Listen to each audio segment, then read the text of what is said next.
This is the way you die.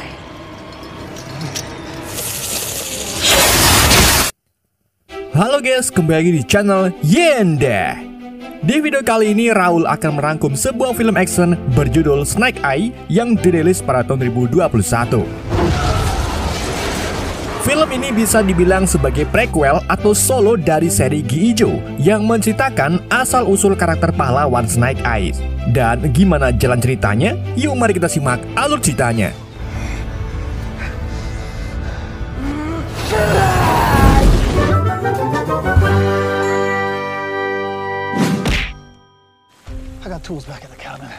Berawal dari seorang ayah bernama Ayah dan putranya bernama Putra yang sedang berjalan melalui hutan dekat kabin mereka. Di dalam perjalanan, sang ayah mulai berperilaku takut karena ia sadar bahwa mereka sedang diawasi oleh seseorang.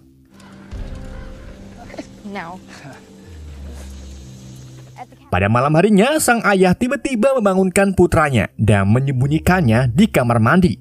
Sang ayah mengatakan kalau mereka dalam bahaya dan apapun yang terjadi, Putra tak boleh keluar. Sang ayah lalu segera mempersiapkan pistolnya untuk berjaga-jaga. Namun begitu ia membuka pintu kabin, tubuhnya lebih dulu dicecer laser oleh dua orang. Dua orang itu dipimpin oleh seorang pria bernama Agustinus. Let's go in. Agus lalu memaksa sang ayah masuk ke dalam kabin dan mengeluarkan sepasang dadu, di mana jika sang ayah mendapatkan dua pasang titik, maka dialah orang yang Agus cari. Saat sang ayah melemparkan dadu, dadu itu mendapatkan dua pasang titik yang artinya sang ayah adalah orang yang Agus cari, yaitu mata ular. Melihat ayahnya hendak dibunuh, Putra pun menyerang Agus dan diminta oleh ayahnya untuk segera kabur. Setelah putranya pergi, sang ayah pun lega dan mulai pasrah saat Agus menembak kepalanya. Gak cuma itu, Agus juga membakar kabin tersebut yang membuat hati Putra sangat hancur. Dan dari sinilah Putra mulai menanamkan dendam di hatinya.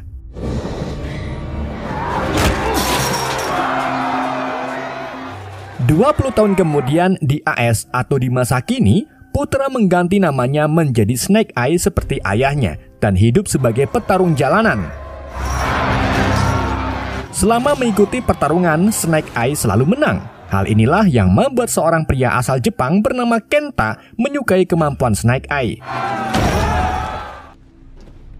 Setelah memenangkan pertarungan, Kenta mendekati Snake untuk menawarkan pekerjaan sebagai penyeludup senjata. Tentu saja Snake Eye langsung menolaknya mentah-mentah. Kenta kemudian mengungkapkan kalau ia tahu banyak tentang kematian ayahnya, di mana identitas ayah Snake Eye sampai saat ini belum teridentifikasi. Begitu pula dengan Snake yang tidak memiliki identitas. Kenta juga menawarkan akan menangkap pelaku yang membunuh ayah Snake jika Snake mau bergabung dengannya. Dikarenakan Snake sangat ingin membalaskan dendam kepada si pelaku, akhirnya Snake pun setuju bergabung dengan Kenta. Selama 4 minggu berikutnya, Snake Eye sudah bekerja di sebuah pabrik ikan di pelabuhan Los Angeles bersama seorang pemuda atau tangan kanan Kenta bernama Tommy. Pabrik ini ternyata merupakan bagian jual beli senjata milik Yakuza yang dipimpin oleh Kenta. Saat Snake sedang bekerja, Kenta menyuruh Tommy untuk mengumpulkan semua anak buah termasuk Snake. Dalam perkumpulan itu, Kenta tiba-tiba menangkap Tommy dan mengklaim bahwa dia adalah mata-mata dari klan Tommy sendiri, yaitu klan Arashikage yang merupakan musuh Yakuza. Kenta lalu memberikan pistol kepada Snake untuk mengeksekusi Tommy. Tetapi karena Snake sudah berteman dengan Tommy dan melihat kalau Tommy banyak bersikap baik, Snake Eye pun mengurungkan niatannya dan malah melawan anak buah Kenta demi menyelamatkan Tommy.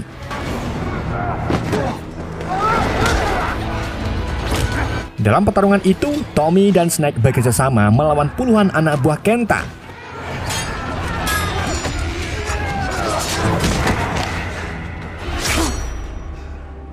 Setelah mengalahkan mereka, Snake Eye lalu mengajak Tommy kabur menggunakan perahu.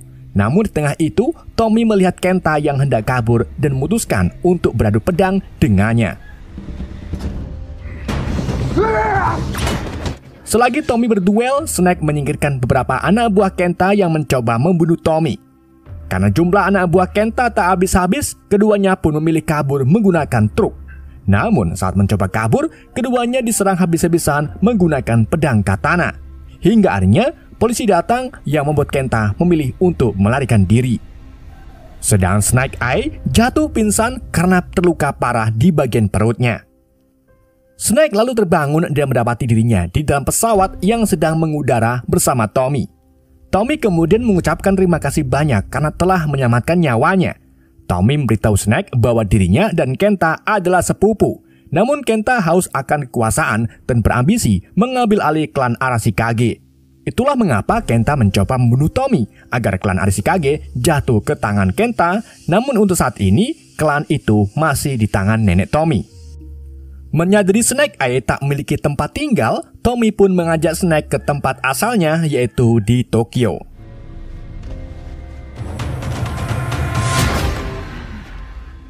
Singkat cerita, sesama penyidik Tokyo, Jepang, Tommy membawa Snake ke rumah klan Arashikage. Di sana Snake bertemu dengan adik Tommy bernama Akiko. Setelah itu, Snake diperkenalkan dengan pemimpin klan atau nenek Tommy bernama Sen. Tommy memberitahu nenek Sen kalau ia ingin menjadikan Tommy anggota baru, bahkan akan menjadikannya bagian dari klan karena Snake telah menyelamatkan nyawanya. Namun Akiko agak keberatan karena Snake orang asing dan tanpa identitas. Meskipun usulan Akiko benar, tetapi Tommy ngotot meminta neneknya untuk menjadikan Snake sebagai bagian dari klan. Nenek Sen akhirnya menerima permintaan Tommy, tetapi untuk menjadi bagian dari klan, Snake Eye harus menjalani 3 tantangan yang mustahil dilakukan oleh orang biasa. Setelah menerima tantangan itu, Tommy lalu membawa Snake ke kamar kosong yang akan menjadi tempat tidur Snake. American. Di hari berikutnya, Snake Eye mulai dilatih dasar menjadi ninja, dari memanjat pagar sampai menghindari anak panah. Setelah menyelesaikan latihan tersebut, Snake Eye kemudian mulai menjalani tantangan pertama yang memiliki 4 percobaan. Dalam tantangan itu, Snake diperkenalkan dengan 2 instruktur, yaitu Heart Master dan Blind Master, yang merupakan master buta.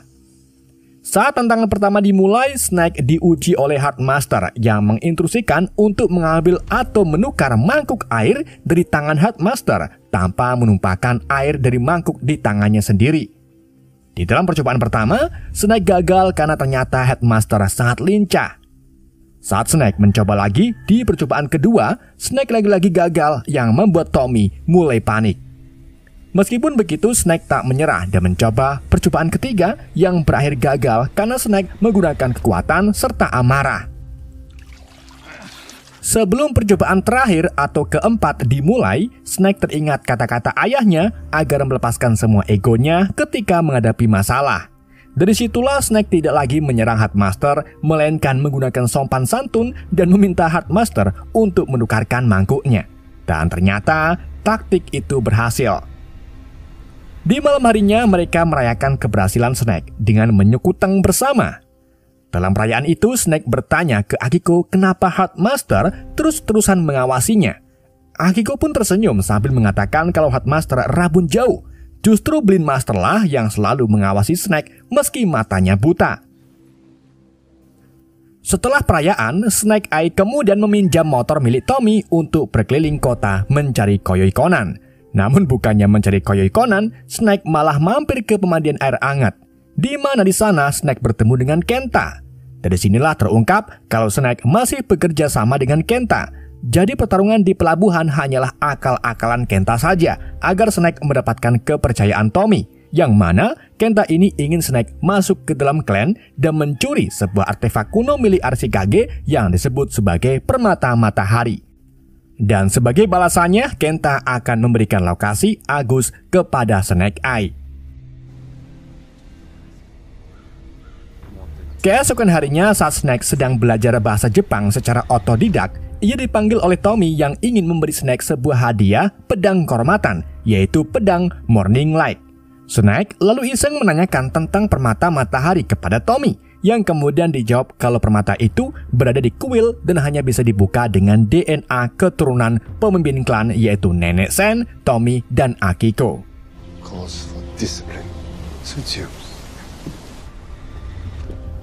Di pagi harinya, tepatnya saat subuh, Snake diam-diam pergi ke kuil yang diduga sebagai penyimpanan permata matahari. Namun saat hendak menyusup ke sana, Snake diketahui oleh Akiko.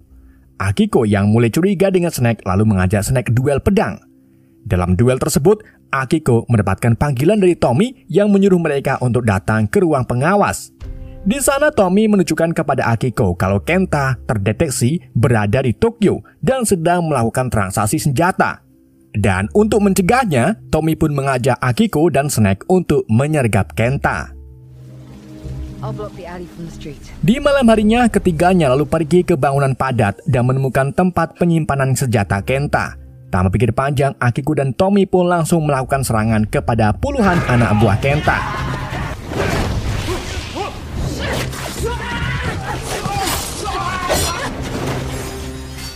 Selagi keduanya bertempur, Snake diam-diam masuk ke dalam untuk menemui Kenta. Namun di sana Tommy tak menemukan Kenta dan malah bertarung dengan anak buahnya.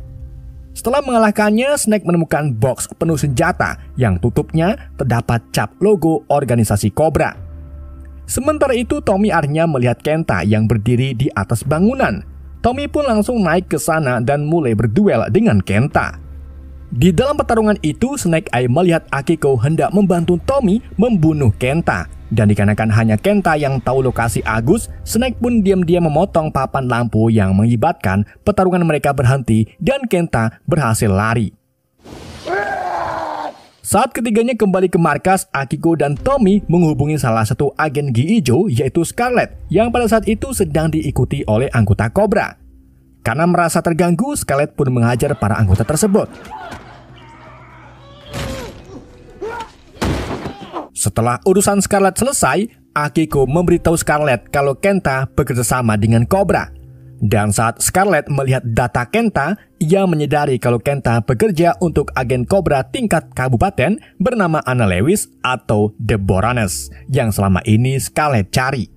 Di mana Baroness telah membuat teror besar dengan meledakkan gedung dan kereta api yang memakan banyak korban jiwa. Dari situlah Snake Eye baru ngeh kalau selama ini dirinya bekerja untuk teroris Cobra. Pada malam itu juga Snake Eye meminjam motor Tommy lagi untuk menemui Kenta. Tapi Akiko diam-diam mengikuti Snake karena penasaran.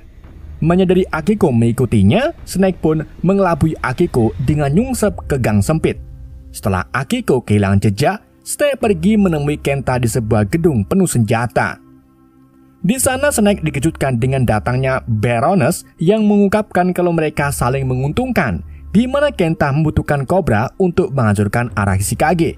Snake membutuhkan Kenta untuk menemukan Agus, sedangkan Cobra membutuhkan Snake untuk mendapatkan permata matahari yang memiliki kekuatan magis.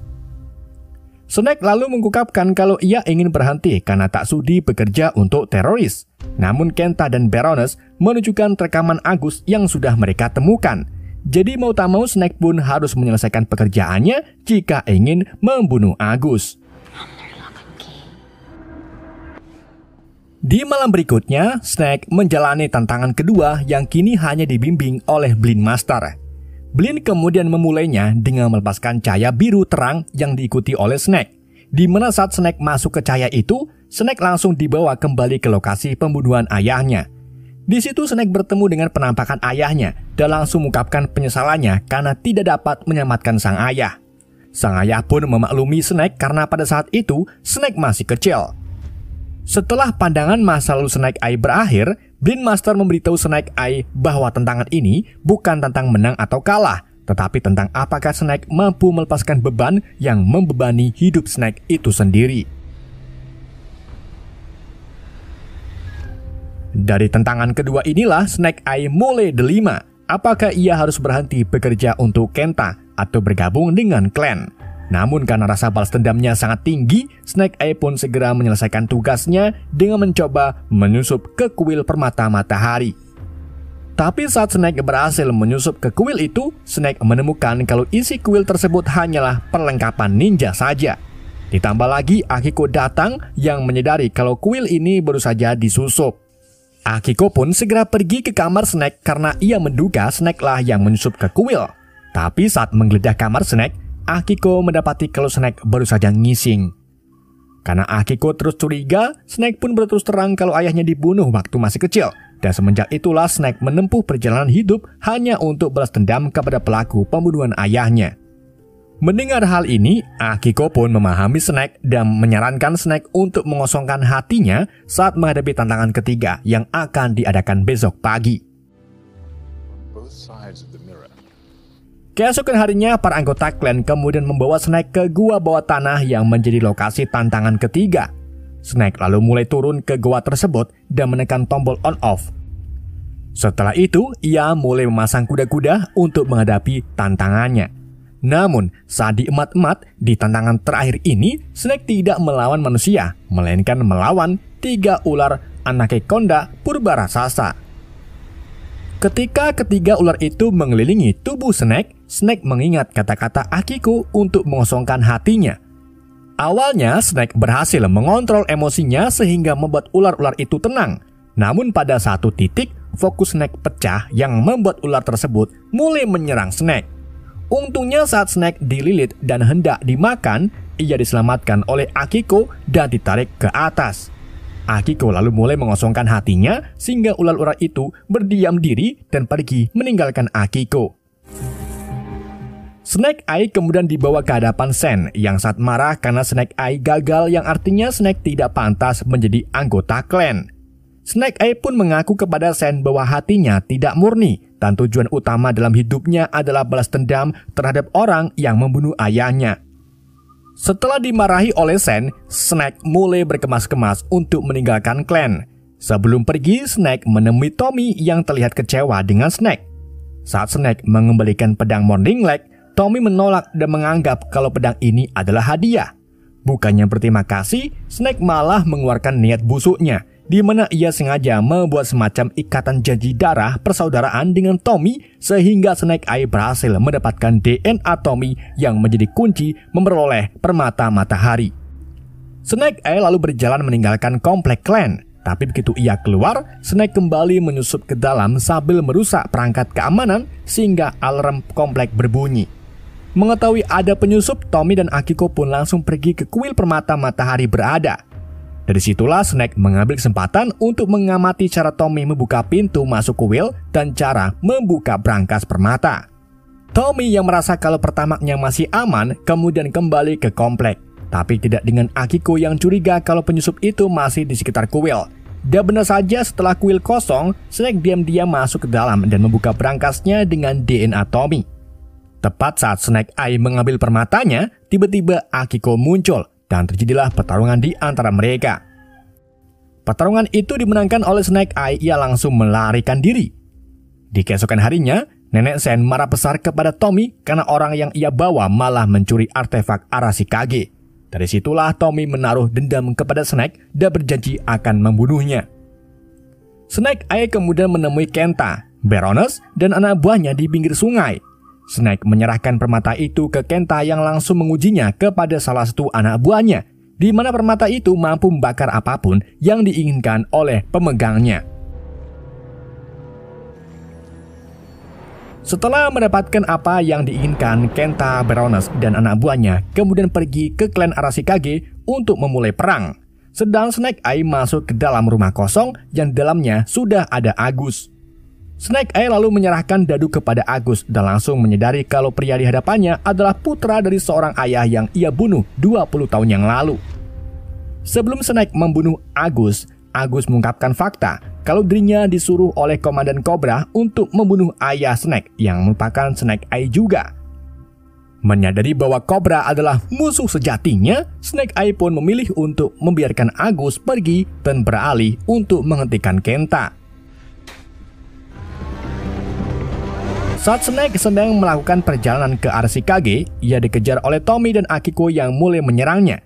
Tapi Snake berhasil inggu dan memilih untuk menyerang anggota Cobra yang juga mengejar mereka.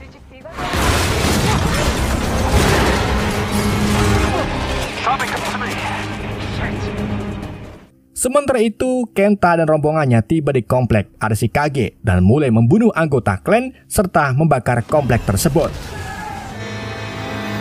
Dalam serangan itu, Scarlet datang untuk mengejar Baroness, sedangkan Heartmaster berhadapan dengan puluhan anggota Cobra.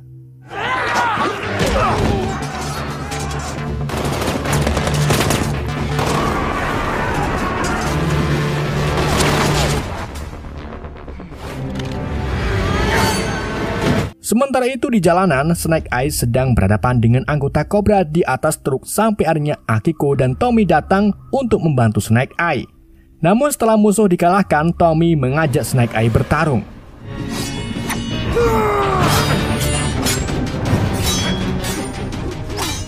Dalam pertarungan itu, keduanya sama-sama hebat hingga akhirnya mereka memilih berhenti bertarung dan menggunakan salah satu mobil untuk kembali ke komplek klan. Nenek Sen yang hendak melarikan diri akhirnya bertemu dengan Kenta yang menggunakan permata itu untuk mengepung Sen. Kenta dan kelompoknya lalu menangkap Nenek Sen beserta para anggotanya termasuk Scarlet. Karena misi Kenta sudah selesai, Baroness pun meminta Kenta untuk menyerahkan permatanya.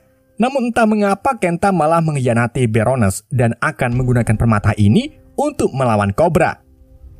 Saat Kenta hendak membunuh Nenek Sen, tiba-tiba ia mendapatkan kabar kalau Tommy dan Snake sudah ada di sini. Begitu Kenta pergi mencari Snake Eye, Scarlet menawarkan Baroness aliansi sesaat karena musuh mereka saat ini adalah Kenta. Nenek Sen, Scarlet, dan Baroness lalu mulai mengajar para anggota Cobra sampai akhirnya mereka bertemu dengan Snake Eye dan Akiko.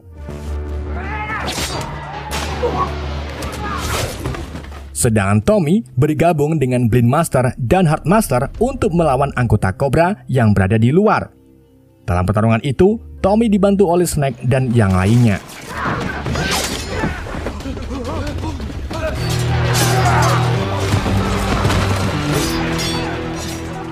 Setelah menyingkirkan sebagian besar anggota Kenta, anggota klan lalu menyiapkan petasan untuk melawan Kenta. Setelah semuanya siap, mereka lalu menemui Kenta dan menembaki sisa anak buahnya. Saat Kenta tinggal sendirian, mereka mulai membuat semacam pengalihan sehingga Kenta hilang fokus dan tak sengaja membakar gerobak petasan yang langsung meledak. Tommy lalu segera mengambil permata matahari yang terlempar dari tangan Kenta. Setelah itu, ia menggunakan permata itu untuk membunuh Kenta. Tetapi Nenek Sen langsung melarangnya sehingga Kenta berhasil melarikan diri. Snake Eye lalu mengejar Kenta sampai ke gua bawah tanah. Di sana keduanya berduel pedang sampai akhirnya Snake tertusuk di bagian dadanya. Namun Snake tak kehabisan akal. Ia diam-diam mengikat kaki Kenta dengan rantai dan setelah itu menariknya ke dalam goa. Disitulah Snake Eye menekan tombol on-off sehingga salah satu ular keluar untuk menyerang Kenta. Kenta pun segera memenggal kepala ular tersebut, tetapi nggak lama kemudian salah satu ular langsung makan tubuh Kenta. Hal ini membuat Snake ikut tertarik karena tangannya masih terikat dengan kaki Kenta. Di saat itu juga Snake mulai mengosongkan hatinya dan akhirnya berhasil membuat salah satu ular menggigit rantainya. Setelah kejadian itu, Sen mengumpulkan para pahlawan dan memuji karena mereka telah menyelamatkan Arashikage. Namun Nenek Sen mencatat bahwa dirinya lah pewaris klan terakhir. Hal ini pun membuat Tommy marah besar karena semasa hidupnya Tommy sudah mengabdi sebisa mungkin untuk melindungi Arashikage. Namun si nenek tetap pada pendiriannya dan ia menilai Tommy sebagai orang yang penuh amarah. Hal ini karena Tommy memakai permata matahari untuk membunuh musuhnya. Padahal menurut tegasan.com, keturunan pewaris klan tidak boleh menggunakan permata tersebut. Tommy kemudian memilih keluar dari klan dan menyalahkan Snake Eye atas apa yang terjadi. Tidak cuma itu, ia juga berjanji akan membunuhnya di suatu hari nanti.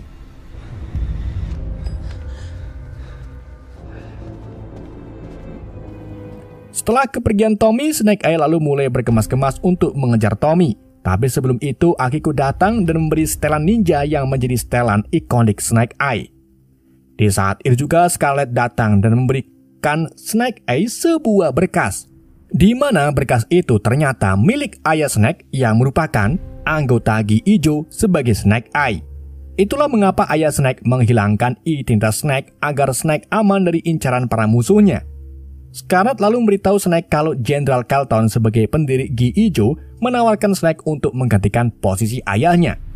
Snake pun mengatakan kalau ia akan masuk ke Gi Ijo setelah misinya berhasil, yaitu membawa Tommy kembali ke klan. Beberapa hari kemudian Tommy berada di dalam pesawat menuju ke lokasi yang tidak diketahui. Dalam pesawat itu, Tommy menemukan bahwa salah satu pramugari adalah Baroness. Baroness lalu menawarinya kesempatan untuk bekerja dengan Cobra. Tentu saja Tommy setuju dan menyatakan kalau sekarang dirinya namanya sebagai Storm Shadow. Dan film pun berakhir. Storm Shadow. Oke guys, itulah alur cerita film Snake Eye. Semoga kalian terhibur dengan alur cerita yang saya bawakan. Mohon maaf jika ada kesalahan dalam penyebutan nama ataupun penyampaiannya. Sekian dari Anda, sampai jumpa di video berikutnya.